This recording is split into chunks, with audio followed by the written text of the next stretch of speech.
Karenia brevis is a species of dinoflagellate, a type of photosynthetic microalgae which has caused numerous harmful algal blooms in the eastern Gulf of Mexico.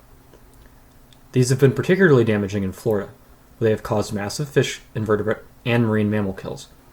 They got their name through the word dinos, the Greek term for whirling, which describes their motion as they move through the water column, and flagellum, the two whip-like organelles that propel them around.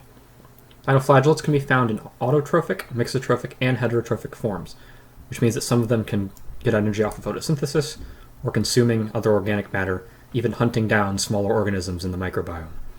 This makes them quite opportunistic growers and bloomers in many areas. But why is this an issue? This is because they produce brevetoxins. Brevetoxins bind to the sodium channels of nerve cells and depolarize them, disrupting nerve transmissions.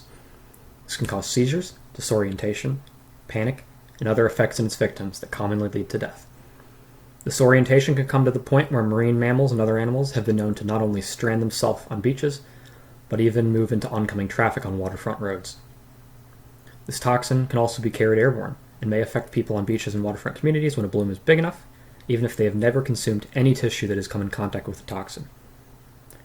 These blooms also have the potential to shut down fish and shellfish fisheries and local beaches, causing large economic damage in the area.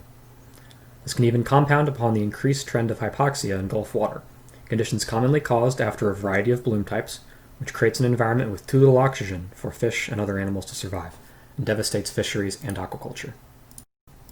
So why have these been a problem in recent years? Karenia brevis and other toxin-producing dinoflagellates have been around for much longer than we've been keeping track, and periodic blooms have always been present when nutrient and community conditions are just right. A lot of this has to do with anthropogenic runoff of fertilizers and other nutrient sources, which causes vastly increased size and frequency of blooms. It's these abnormally large blooms, like the ones marked in red on this map of the west coast of Florida, that cause a problem. These are going to be when the standing stock of brevetoxins are going to go much above what's normal. And they'll be at a high enough concentration that they can start to kill off local marine life and get into the air in a harmful way.